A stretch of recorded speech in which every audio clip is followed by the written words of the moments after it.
Bonjour à toutes et à tous, avec vous le professeur Fatem Zahra Achour. L'objectif de la séquence d'aujourd'hui est de vous présenter le calcul, la suite des calculs du coût de revient émanant au calcul du coût de revient complet de l'exercice que j'ai mis à vos dispositions concernant la méthode des sections homogènes. Alors, je rappelle qu'on a vu dans une première séance l'élaboration du tableau de répartition des charges indirectes. Dans une deuxième séquence, on avait vu le calcul du coût d'achat des différentes matières premières M et N. Alors, et bien sûr, on a présenté les différentes fiches de stock afférentes à ces deux éléments, c'est-à-dire deux matières. Alors par la suite, on va passer à la deuxième étape.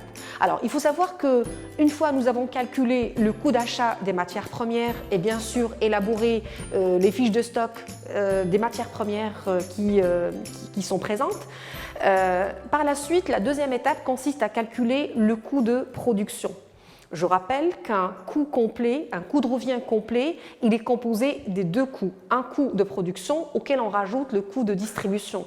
Et le coût de production lui-même, c'est un coût composite qui est composé à la fois du coût d'achat, à la fois des charges afférentes à la production.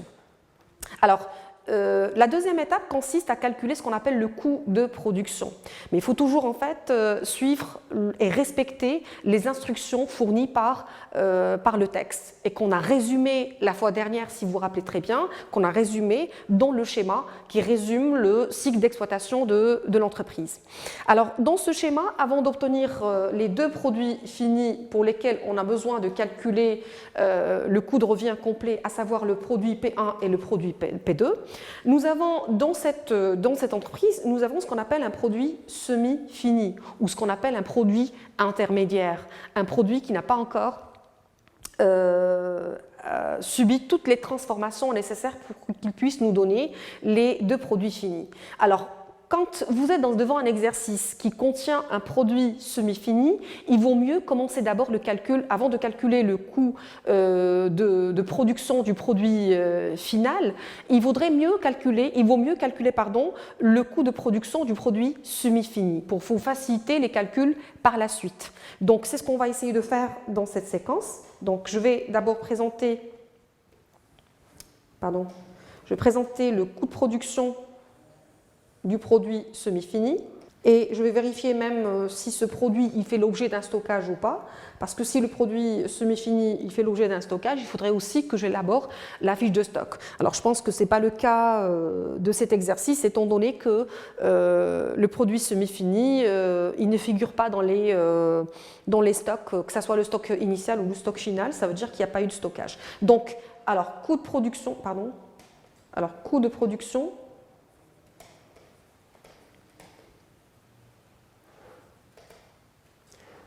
du produit semi-fini.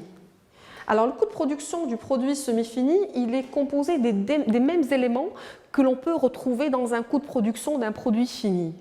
C'est-à-dire qu'il est composé d'un coût d'achat auquel on va rajouter les charges afférentes à l'achat.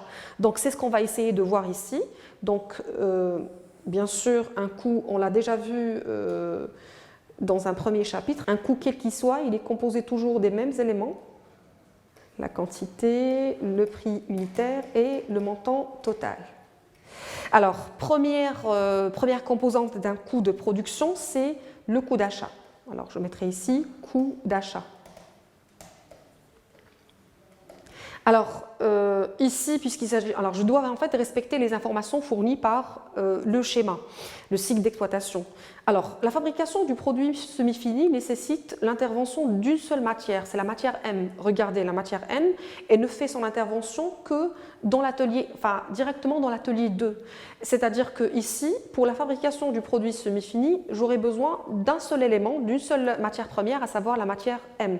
D'où l'importance de l'élaboration du schéma résumant le cycle d'exploitation. Ça vous permet d'éviter les erreurs concernant le calcul des différents coûts.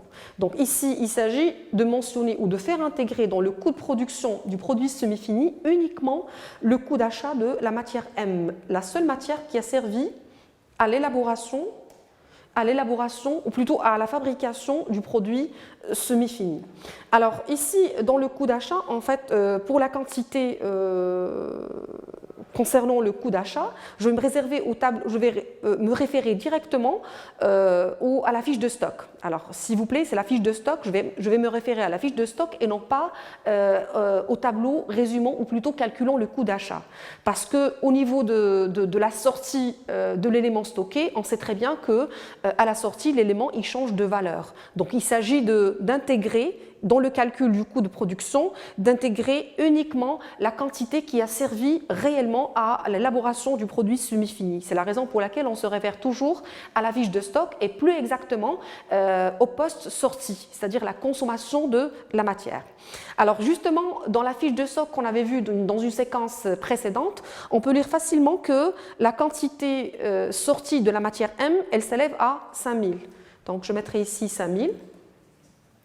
Alors, à quelle valeur on a fait sortir cette quantité de la matière M? C'est au coût moyen unitaire pondéré qui est égal à 16. Ça nous a donné un montant global de 80 000. Alors, je rappelle encore une fois, s'il vous plaît, qu'il s'agit des informations qu'on peut trouver dans la fiche de stock. Donc, je la mentionne pour mémoire, réservée à la matière M. Alors, deuxième composante qui intervient dans le calcul d'un coût de production, en plus du coût d'achat, il y a ce qu'on appelle les charges directes et indirectes afférentes à la production. Alors, dans les charges directes, généralement, c'est la main-d'œuvre directe. Donc, deuxième composante, la main-d'œuvre directe. Alors, au niveau de la main-d'œuvre, dans l'exercice, il y a trois types de main-d'œuvre. Il y a la main-d'œuvre de l'atelier 1, la main-d'œuvre de l'atelier 2 et la main-d'œuvre occasionnée ou travaillant plutôt dans l'atelier 3. Alors ici, je ne vais prendre en considération que la main-d'œuvre travaillant dans l'atelier 1. Pourquoi? Parce que conformément toujours au principe, ou plutôt en respectant les informations fournies par le schéma, d'où l'importance, encore une fois, de l'élaboration du schéma, c'est que la matière M, elle transite par l'atelier 1 uniquement pour pouvoir donner le produit semi-fini de l'exercice. Alors, le produit semi-fini, la fabrication plutôt du produit semi-fini ne nécessite pas les frais occasionnés ni par l'atelier 2 ni par l'atelier 3. Donc, je ne vais prendre en considération rien que les charges occasionnées par l'atelier 1. Donc, je mettrai ici, atelier 1, juste pour mémoire. Donc ici, ce sont des informations, les charges directes d'une manière générale, ce sont des charges qu'on peut trouver facilement dans le texte. Alors ici, on peut lire facilement que la main-d'œuvre directe de l'atelier 1, elle s'élève à 4000 heures. 4000 heures. À quel coût? À 15 dirhams l'heure. Alors ça nous fait un montant global de 60 000. Alors, une fois que nous avons mentionné les charges directes, on va vérifier les charges indirectes. Donc, je mettrai ici charges indirectes. Alors, toujours, s'il vous plaît, d'un seul atelier, c'est l'atelier 1. Je ne suis pas pour le moment concernée par les deux autres ateliers. Je suis en train de calculer le coût de production du produit semi-fini, tout simplement. Alors pour les charges indirectes, comme je l'ai rappelé la dernière fois, toutes les charges indirectes de l'entreprise se trouvent au niveau du tableau de répartition des charges indirectes. Donc je vais aller directement vérifier s'il n'y a pas un centre d'analyse réservé ou une section homogène appelée atelier 1. Alors, dans le tableau de répartition qu'on avait élaboré la fois dernière, vous pouvez lire facilement que nous avons une section homogène appelée atelier 1. Alors, quelle est la nature d'unité d'œuvre? Parce que lorsqu'il s'agit de mentionner, ou plutôt d'intégrer les charges indirectes, ici dans la quantité, on vérifie le nombre d'unités d'œuvre. Alors, on doit d'abord se poser la question, quelle est la nature d'unité d'œuvre? Alors, pour l'atelier 1, la nature d'unité d'œuvre, c'est justement l'heure de main-d'œuvre directe. Alors tant mieux parce que ça va nous faciliter la quantification parce que justement le nombre d'unités d'œuvre consommées par l'atelier 1 c'est toujours 4000. Il s'agit du nombre d'unités d'heure, enfin le nombre de main-d'œuvre directe consommées par l'atelier 1. Alors c'est 4000. Alors maintenant pour le coût unitaire ou le prix unitaire, ça va changer. Ici, nous avons les charges de l'atelier 1, c'est des charges directes. Là, on doit trouver le coût d'unité d'œuvre qu'on a déjà calculé dans le tableau de répartition. Alors, le coût d'unité d'œuvre, c'est 18,9. Alors, 18,9 signifie tout simplement que chaque heure de main-d'œuvre directe fait supporter à l'entreprise 18,9 dirhams de charge. Alors, 18 fois 4000, ça nous donne 75 600. Alors voilà, je dirais, les trois principales composantes d'un coût de production. Le coût d'achat, auquel on va rajouter les charges directes, auquel on va rajouter les charges indirectes. Alors, s'il vous plaît, une fois nous avons intégré les charges habituelles dans un coût d'achat, on vérifie s'il n'y a pas des cas spécifiques, s'il n'y a pas de déchets, s'il n'y a pas d'encours et s'il n'y a pas de produits semi-finis, ou ce qu'on appelle les produits accessoires, pardon. Alors, dans le texte, et par respect au schéma toujours, d'où l'importance du schéma traçant le cycle d'exploitation d'une entreprise, on peut lire facilement qu'à la sortie de l'atelier 1, nous avons un déchet. Donc là, ce sont des éléments qui doivent figurer au niveau du calcul du coût de production du produit semi-fini. Donc, déchets. Alors, quelle est la quantité de ces déchets? Alors déjà, au niveau du schéma, on nous dit que 10% de la matière M consommée génère des déchets. Alors, je sais très bien, alors là, il s'agit de la quantité du déchet. Alors, la quantité de déchets, c'est 10% de la consommation de la matière M. Et je sais que la matière M, elle a été consommée à hauteur de 5000 kg. Donc, je multiplie 5000 par 10%. Ça nous donne directement 500 kg. Donc, c'est la quantité des déchets. Donc, je mentionne ici 500 kg. Maintenant, il faut vérifier dans le texte quel est le sort de ces déchets, parce que dans le cours, on avait vu que le traitement de déchets, il dépend du sort qui lui a été réservé. D'abord, de la nature de déchet. Est-ce que c'est un déchet ayant de la valeur ou un déchet sans valeur? Alors ici, dans le texte, on nous dit qu'il y a eu une vente. Regardez, on l'a déjà mentionné dans le cycle d'exploitation de l'entreprise la dernière fois. On a vu que les déchets sont vendus. Ça veut dire que c'est un déchet qui a de la valeur. Alors maintenant, quelle est la valeur de ce déchet? Alors la valeur de ce déchet, elle s'élève à 24 dirhams le kilogramme. C'est-à-dire qu'on a vendu le déchet à hauteur de 24, un prix de 24 dirhams le kilogramme. Alors 500 multiplié par 24, ça nous donne 12 000.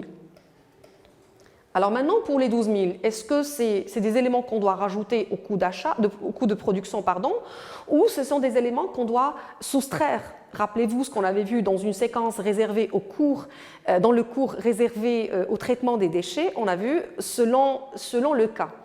Alors ici, il s'agit d'un déchet qui a de la valeur, c'est-à-dire qui nous a ramené l'argent. Alors maintenant, la question qui se pose, est-ce que ces 12 000 dirhams qui représente la vente des déchets, est-ce que c'est une charge ou c'est une recette? Bon, la réponse, elle est claire. D'après le texte, c'est une recette, c'est une rentrée d'argent. Donc, je ne peux pas inscrire une rentrée d'argent dans un tableau réservé au calcul du coût. Et un coût, par définition, c'est un ensemble de charges. Donc, qu'est-ce qu'on fait? On va éliminer cette recette. Donc, on inscrit les déchets ici avec un signe moins. Ça veut dire que les déchets ont été, c'est-à-dire que la recette dégagée par les déchets va alléger en quelque sorte notre coût de production du produit semi-fini. Je vérifie également, alors une fois que j'ai mentionné les déchets, je vérifie s'il n'y a pas des encours, un encours initial ou un encours final. Je rappelle encore une fois qu'un encours, c'est tout simplement un produit qui a été, qui est constitué par une matière première qui a été transformée dans l'exercice précédent et qui n'a pas été achevé à 100%. Donc il est en cours de fabrication. Donc je vérifie la nature des encours dans l'exercice. Est-ce qu'il n'y a pas un encours initial? Est-ce qu'il n'y a pas un encours final? Alors, pour chercher les encours, il faut tout simplement se référer au stock. Donc, lorsque l'encours il figure dans le stock initial, il s'agit bel et bien d'un encours initial. Lorsque l'encours figure dans les données relatives au stock final, c'est un encours final. Donc, ici, dans l'exercice, on a les deux types d'encours. D'ailleurs, on a l'encours initial. Alors, je mentionne ici encours initial.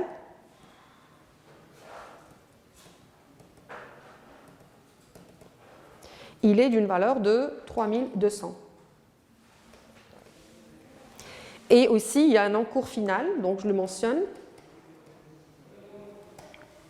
Encours fin période, encours final, d'une valeur de 17 800. Alors, une fois que j'ai mentionné la valeur des deux types d'encours, à la fois initial et final, je me pose la question, quel est le sort de ces encours? Alors, il faut savoir que l'encours initial, c'est un encours qui se trouve au début de l'exercice et qui a été consommé et qui a complété sa transformation durant l'exercice en question, l'exercice pour lequel on est en train de calculer le coût de production. Donc, le traitement des encours, il est très simple. Lorsqu'il s'agit d'un encours initial, on le rajoute, parce que c'est un élément qui a été consommé durant l'exercice. En revanche, l'encours final, il ne concerne pas l'exercice pour lequel on est en train de calculer le coût de production, parce que l'encours final de l'exercice actuel, il va représenter un encours initial pour l'exercice suivant. Donc, il va être consommé, finalisé durant l'exercice suivant. Donc, on retranche l'encours final. En principe, l'encours initial, il doit figurer même avant le coût d'achat de la matière M, parce que l'entreprise, dans la réalité, elle commence d'abord par la finalisation de l'encours initial avant même de lancer une consommation la consommation des matières premières pour l'exercice en question. Mais bon, il s'agit d'un tableau, donc là, la position ou l'ordre n'est pas vraiment très important. Donc, je tiens absolument à vous montrer cette façon de faire pour vous faciliter les calculs. Donc, ce qu'il faut retenir, c'est que le coût de production, il est composé de deux grands blocs de charges, un coût d'achat des matières premières, auquel on va rajouter les charges directes et indirectes du produit en question. Et une fois que nous avons intégré ces trois éléments, on vérifie s'il n'y a pas des cas spécifiques, s'il n'y a pas des déchets, s'il n'y a pas des rebus, s'il n'y a pas des encours, s'il n'y a pas des produits accessoires. Alors justement, pour les produits accessoires, on peut voir facilement dans le schéma résumant le cycle d'exploitation qu'il n'y a pas de produit accessoire, c'est-à-dire un produit secondaire. Donc du coup, on va se limiter à ces deux cas de figure, c'est-à-dire les déchets et les encours. Alors, une fois nous avons complété l'intégration de la totalité des éléments composant le coût de production du produit semi-fini, on peut faire la somme des éléments que nous avons dans la colonne réservée au montant, 80 000, 60 000, 75 600, on va retrancher 12 000, on va rajouter 3 200 et retrancher 17 800. Alors ça nous donne 189 000 dirhams. Et pour la colonne des quantités, là encore une fois, s'il vous plaît, jamais au grand jamais, au niveau du calcul d'un coût quelconque, quelle que soit sa nature, on ne fait la somme pour la colonne des quantités. D'ailleurs, même logiquement, on ne peut pas le faire. Ici, nous avons des 5000 kg, là nous avons 4000 heures main-d'œuvre directe, là aussi nous avons 4000 heures main-d'œuvre directe, et là nous avons 500 kg. Donc on ne peut pas sommer les kilogrammes avec les heures. Donc il s'agit de faire une pause et de vérifier qu'est-ce qu'on est en train de calculer. On est en train de calculer un coût de production du produit semi-fini. Donc je dois vérifier dans le texte quelle est la quantité des produits finis qui a été produite durant l'exercice. Alors justement, nous n'avons pas d'informations claires et nettes sur la quantité produite, mais je peux calculer la quantité du produit semi-fini. Je sais très bien que ce produit semi-fini, c'est le fruit de la transformation d'une certaine matière M dans un atelier 1. Et justement, dans la consommation de la matière M, on a consommé 5000 kg, on doit retrancher les déchets. Donc la quantité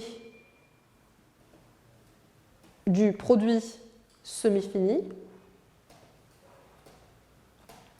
c'est tout simplement les 5000 kg de la matière première consommée et qu'on va retrancher la quantité des déchets. La quantité des déchets, c'est celle-là. On l'a déjà calculée à l'instant même, tout à l'heure. Alors, moins 500, ça nous donne 4500 kg. Et c'est le montant que je vais mentionner ici au niveau du calcul de mon coût de production, du produit bien sûr semi-fini. Donc voilà pour ce qui est du calcul du coût de production du produit semi-fini. Je vous remercie pour votre attention.